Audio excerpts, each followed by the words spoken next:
그래서 우리는 이제 증인 역할을 해야 되는데 이제 조금 더 생각을 해봅시다. 먼저 이제 달이 증인 역할을 못할 때가 언제냐면요. 이거 보세요. 달이 증인 역할을 못할 때가 언제입니까? 여기 보시면은 월식이 될 때, 여기 보면은 태양이 이렇게 있잖아요. 달이 여기 있는데 태양과 달 사이에 지구가 딱 끼어 들어오면은 달이 아무것도 안 보이게 됩니다. 그러니까 달빛은 완전 제로가 되잖아요. 그죠? 빛이. 왜? 지구가 딱 가리고 있으니까. 그래서 크리스찬이 언제 증인 역할을 못하냐면은, 여기 달은 뭐의 그림자라고요? 지구는 세상 그림자입니다. 그러니까 주님과 달은 증인입니다. 나 사이에 세상이 들어오면은 증인 역할은 끝이 나는 거예요. 그래서 성경의 말씀하기를 한번 찾아보시겠습니다. 요한일서 2장입니다. 2장 15절.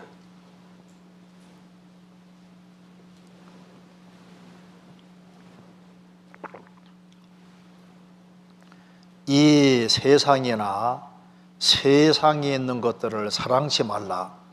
누구든지 세상을 사랑하면 아버지의 사랑이 그 속에 있지 아니하니, 이는 세상에 있는 모든 것이 육신의 정욕과 안목의 정욕과 이생의 자랑이니 다 아버지가 좋은 것이 아니요 세상으로 좋은 것이니라. 이 세상이나 세상에 있는 것들을 사랑치 말라. 누구든지 세상을 사랑하면은 아버지 사랑이 그 속에 있지 않다. 그러니까 주님과 나 사이에 세상이 딱 마음을 정복하면은 아버지 사랑이 없어요. 그러면은 주님의 사랑이 이제 없어지고 하면은 세상이 내 마음을 딱 붙잡으면은 신앙생활이 굉장히 부담스럽습니다. 그래서 또 주일이 왔네. 아휴, 저 설교 언제 끝나나? 또 무슨 학위 수양회를 또 한다고 그래. 어이구, 지겹다. 작년에 갔는데 맨 말씀도 똑같은데 또 그걸 또 들어야 되나? 아이고, 또 전도하라 안 해. 막 사사건건 다 문제가 되는 거예요. 그죠? 왜? 세상이 내 마음 딱 정복하면요. 그렇다니까요. 이성 문제가 딱 들어왔어요. 이성이 내 마음에 딱 붙잡았어. 재물욕이 내 마음을 딱 붙잡았어. 세상 어떤 것이 내 마음을 딱 붙잡았어요. 그러니까 대만은 바울 사도 동력자인데, 대만은 이 세상을 사랑하여 나를 버리고 데살로니가를 갔다. 대만은 세상 사랑하는 마음 때문에 증인 역할을 버리고 가버리잖아요. 그러니까 여기 이제 주님과 나 사이에 세상이 끼어 들어와서 세상이 딱 자리 잡으면요, 저 사람이 크리스찬인지 아닌지 세상 사람들이 모른다니까요. 주님 빛이 하나도 안 나는 거예요. 또 한 가지는 여기 이것도 안 됩니다.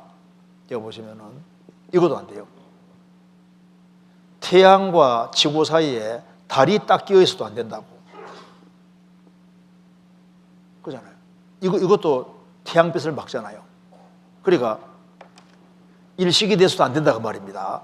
그러니까 주님과 세상 사이에서 주님이 드러나게 자꾸 만들어야 되는데, 자기가 세상 사람 앞에 자기가 대단한 것처럼 하면요, 주님이 안 드러나요. 내가 누군데 하면서 자기를 자꾸 부각시키는 사람 있잖아요. 그리고 우리 가운데서 주님이 드러나야 되는데 자기는 낮추고 주님을 자꾸 드러내야 되는데, 아, 내가 누군데, 누구긴 누구의 죄인이지. 그래서 어떻게 하든 간에 주님이 자꾸 주님이 존귀하게 드러나야 되는데, 그는 흥하여겠고 나는 망하여라, 쇠하여라. 주님이 흥하고 자기는 쇠해지고 자기는 아무것도 아니다 그 말입니다. 그래서 우리 가운데 자꾸 주님을 높여야 되는데 자기 권위를 높이고 내가 누구고 자기가 대단한 사람인 것처럼 해보세요. 그런 사람이 전도하냐고. 그런 사람 중에서는 주님 빛이 딱 가려진다니까요. 내가 누군데 이 생각 없어야 됩니다. 그래야 우리가 증인 역할을 잘 할 수 있는 거예요. 이사야 39장입니다. 이사야 39장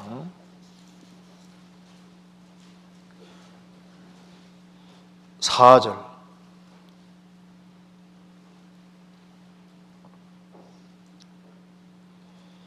이사야가 가로되 그들이 왕의 궁전에서 무엇을 보았나이까?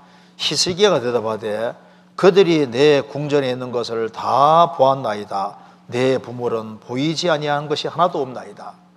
히스기야는 병들었다가 살아났고 해 그림자가 10도 물러가는 이적도 경험했고 엄청난 걸 경험했습니다. 그래서 바벨론 사신이 왔을 때 하나님을 보여줘야 되는데 그 1000km 멀리에서 위문하러 오니까 우쭐해져 가지고 보물창고란 보물창고는 다 여러 가지 다 보여줬습니다. 내가 이만큼 대단한 사람입니다. 그것만 보여줬거든요. 그래서 이사야 선지자가 왕의 궁전에서 바벨론 사신들이 뭘 봤습니까? 이야, 히스기야 돈 많네, 재산 많네, 그것만 보고 간 거예요. 그러니까 나중에 바벨론 침입해서 다 가져가잖아요. 그 왔을 때 정말 나는 아무것도 아니고 하나님이 얼마나 위대하신 분인지 하나님을 잘 보여주고 이렇게 했어야 되는데 엉뚱하게 자기만 딱 드러냈으니까 이게 일찍하고 비슷하잖아요. 일찍하고 자기만 드러낸 거예요. 주님의 빛을 많이 받을수록 더 많은 빛을 비추게 됩니다. 예수님이 70명의 제자를 부르셨고 12명의 제자를 부르셨고 12명 중에서도 3명을 더 가까이 하셨습니다. 그 3명이 주님 빛을 더 많이 받은 거예요. 그래서 회당장 야이로의 딸을 살릴 때도 주님이 베드로, 야고보, 요한 3사람 데려가시고 변화선상에서 변화되실 때도 3사람 데려가시고 겟세마네 동산에서 기도하실 때도 3사람이 직접 보게 해주셨습니다. 그래서 3사람은 주님 빛을 더 많이 받았으니까 예수님 죽으시고 부활하신 이후에 3사람이 훨씬 더 크게 쓰임 받잖아요. 그래서 예수님을 가장 가까이 따랐던 제자 중에 하나 야고보가 제일 먼저 순교당하고 그 다음에 베드로와 요한이 예루살렘 교회의 기둥이 됩니다. 그러니까 주님을 더 가까이 하는 사람이 주님 빛을 더 많이 받습니다. 그러면 증인이라고 해서 완벽하냐? 아닙니다. 여기에 달을 잘 보면 달은 자세히 보면요 흠집 같은 것이 보입니다. 그렇죠? 증인이라 해서 완전하지 않습니다. 예수님만 완전하고 증인되는 교회도 부족한 것이 있고 성도들도 부족한 것이 있는 거예요. 베드로도 외식에서 책망받잖아요. 바울과 바나바 그 위대한 사도도 그 마가 문제 때문에 심히 다투어 갈라섰잖아요. 물론 그 바울과 바나바가 잘못했지만요. 어쨌든 간에 그 다툰 것이 나와 있잖아요. 완벽히 사용하는 건 아니다 그 말입니다. 부족한 것이 있는 속에서 주님이 사용하십니다. 그래서 주님 보실 때 이거 잠깐 보시면요. 이제 이게 달도 모양이 다 다르잖아요. 어떤 달은 아예 보이질 않아. 그렇죠? 검은 달, 눈에 하나도 안 보이는 달이 있습니다. 그처럼 어떤 사람은 구원을 받았다는데 아예 빛이 하나도 안 나는 사람이 있습니다. 그리고 롯은 도덕적으로 깨끗하게 살았지만 주님 빛은 없잖아요. 거기서 한 명을 건지지 못합니다. 대만은 세상으로 갚버렸으니까 빛이 완전히 꺼진 거예요. 잠자는 자여 죽은 자들 가운데서 일어나라. 구원받았지만은 구원 안 받은 사람 틈바구니에서 콜콜 신앙에 잠을 자는 사람이 있는데 이 사람 뭡니까? 증인 역할을 아예 못하는 사람이 있는 겁니다. 조성딸은 쬐끔 빛이 쬐끔 구원을 받았는데 쬐끔 빛을 비춰가지고 이렇게 보면 구원은 받은 것 같아. 집안 식구 한 명은 건지고 근데 계속적으로 하면 좋은데 어떤 경우는 또 반달인 경우도 있죠. 반달. 어떤 경우는 거의 온달에 가까운 사람도 있습니다. 에녹 같은 경우는 300년 동안 주님과 동행해서 주님 빛을 환하게 비쳤잖아요. 노아도 얼마나 그 빛을 환하게 비친 온달과 같습니다. 아브라함도 온달과 같잖아요. 모세, 다윗 그 성경 안에서 정말 귀하게 쓰임받은 사람들, 다니엘과 새 친구도 온달 같은 사람입니다. 그러니까 증인 역할을 정말 잘하는 사람들, 이런 사람이 온달 같은 역할을 하고, 바울 사도는 증인으로서 정말 온당 중에 온달입니다. 그렇잖아요. 우리가 증인 역할을 잘 해야 되는 겁니다. 그래서 여기에 성경에서 서머나 교회 같은 경우는 특별히 칭찬해 주셨습니다. 아시잖아요. 서머나 교회. 그리고 이 서머나 교회가 시대적으로는 박해받는 교회 시대인데요. 제가 이걸 하나 보여드릴게요. 여기에 서머나 교회 시대, 여기 보시면요.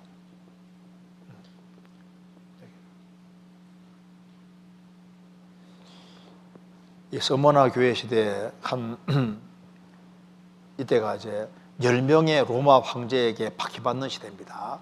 한 200년 동안. 그래 AD 100년에서 한 이렇게 한 300년까지 10명의 로마 황제에게 이 핍박을 받았는데, 그때 크리스천들이 그 무덤 속에 많이 숨어들었잖아요. 로마 카타콤베가 여기가 크리스천들이 숨어 살던 로마의 지하 감옥인데요.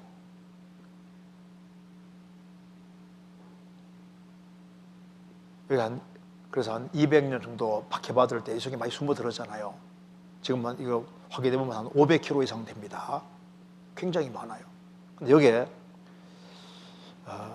그림 중에 선한 목자라고 하는 그림이 이 카타콤 무덤 속에 150점이나 발굴됐다. 선한 목자 되신 예수님에 대한 그림이 150점. 그 다음에 닷은 66개. 소망의 닷. 이들은 무덤 속에 살면서도 소망 가지고 살았습니다. 그래서 이 크리스천들이 소망을 가지고 살았는데, 그래서 여기에 이 무덤 속에 살면서도 그들은 예수님을 뭐로 보고 있습니까? 선한 목자. 예수님은 선한 목자다. 그 닷을 66개나 그려놨습니다. 소망의 닷입니다. 우리가 비록 햇빛 보지 못하고 생을 살고 있지만 그래도 우리는 소망이 있다.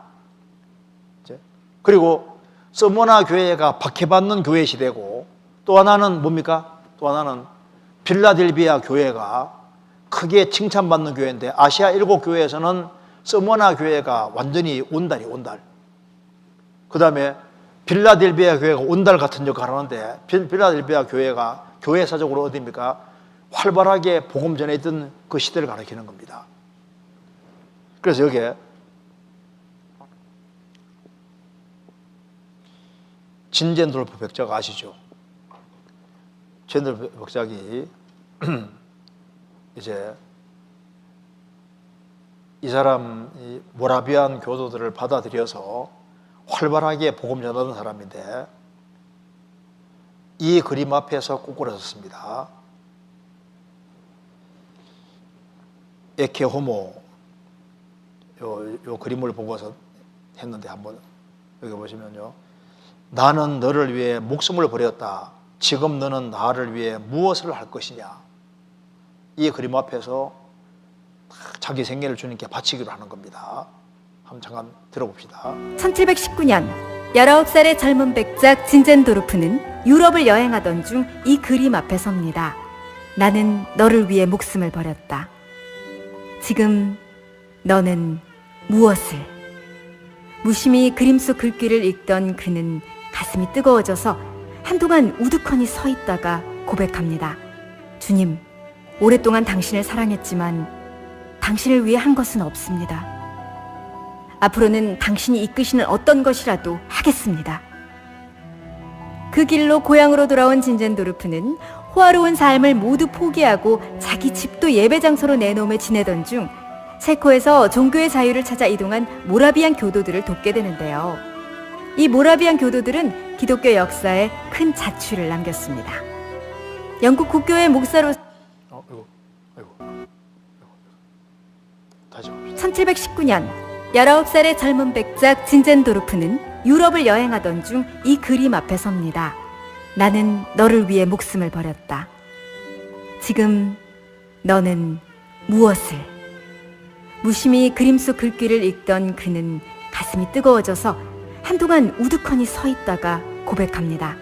주님, 오랫동안 당신을 사랑했지만 당신을 위해 한 것은 없습니다.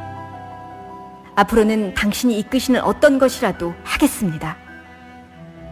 그 길로 고향으로 돌아온 진젠도르프는 호화로운 삶을 모두 포기하고 자기 집도 예배 장소로 내놓으며 지내던 중 체코에서 종교의 자유를 찾아 이동한 모라비안 교도들을 돕게 되는데요. 이 모라비안 교도들은 기독교 역사에 큰 자취를 남겼습니다. 영국 국교의 목사로서 미 대륙으로 선교를 위해 배에 오르던 인물이 있었습니다. 그런데 그가 탄 배는 대서양 위에서 큰 풍랑을 만났고 침몰의 위협을 받았습니다. 그는 국교의 목사였고 선교 여행을 가던 길이었는데 죽음의 위협이 그를 억누르고 있었습니다. 그때 배 한켠에서 평화롭게 찬송을 부르던 무리들이 있었습니다. 그들은 바로 아무도 알아주지 않던 모라비안 교도들이었습니다. 당신들은 죽음이 두렵지 않습니까? 그들이 대답했습니다. 잠시 후에 하나님을 만나게 되는데 무엇이 두렵습니까? 그는 자신이 구원을 받지 못했다는 것을 깨달았습니다.